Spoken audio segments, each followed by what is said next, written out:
On the outskirts of a small village hidden deep within a dense forest stood an ancient church no one dared to approach. Its walls were charred black, as if flames had devoured it centuries ago, yet strangely the fire had never destroyed it completely. The villagers called it the Black Church, and whispered that it was never a place of worship, but a stage for forbidden rituals. Every night, just before midnight, some villagers claimed they could hear strange chanting coming from inside. Not prayers, but distorted hymns, mixed with faint screams and the crying of children. The story began when a group of university students, 3 young men and 2 young women, decided to explore the Black Church for their documentary project about the scariest places in the world.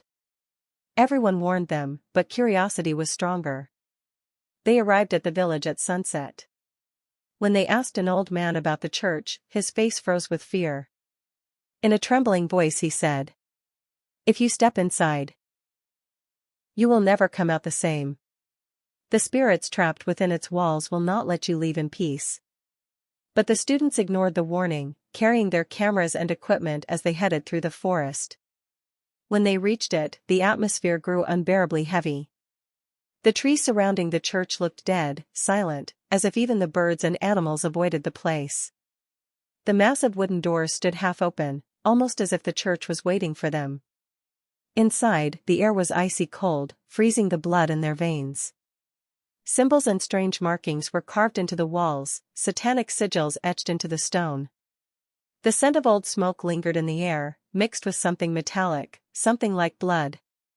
Among the broken pews, they found melted candles and rusted bowls once used for sacrifices. One of the girls, Sarah, spotted a large black book resting on the altar.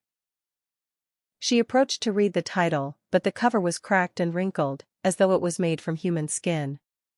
The moment she opened the first page, a wave of whispers escaped the book, audible, breathing, alive.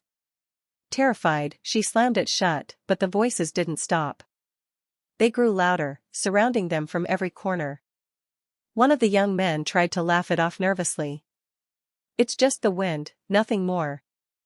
But the wind does not whisper clear words like, "Do not leave, the ritual is not complete, blood, blood." The ground shook slightly, and suddenly, the extinguished candles burst into flame, but the fire burned black. Their cameras began to malfunction one by one, red recording lights fading as if the church itself rejected being filmed. That was when they realized what the old man had meant. The spirits of the ritual were still here, trapped because the summoning had never been finished.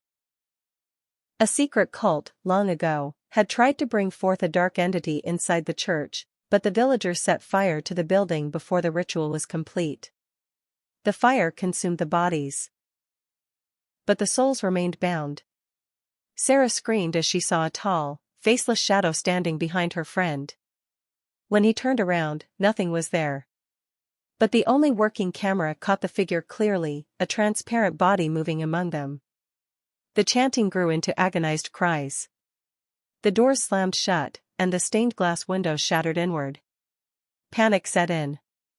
They tried to escape, but the church seemed to close in, swallowing them whole. One of the young men collapsed, his chest ripping open as if torn by invisible claws. The others tried to pull him up, but dozens of dark hands shot out from beneath the pews, dragging him screaming into the shadows below. In desperation, Sarah grabbed the black book and hurled it into the fire. The flames swallowed the pages, and with them came a shriek so loud it shook the entire church. Then, silence. The shadow vanished. When they finally stumbled outside, dawn was breaking. But to their horror, the church behind them was gone. Nothing remained but scorched earth, as though no building had ever stood there. When the police later found them wandering in shock, they insisted the Black Church had been demolished over 100 years ago. "There's nothing there," the officers said. "You only imagined it." But the surviving camera told a different story.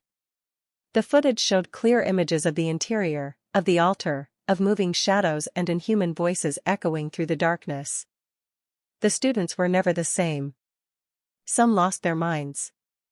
Weeks later, Sarah disappeared completely. The last entry in her journal read, "The Black Church is not a building, it's a gateway. Whoever enters becomes part of its ritual."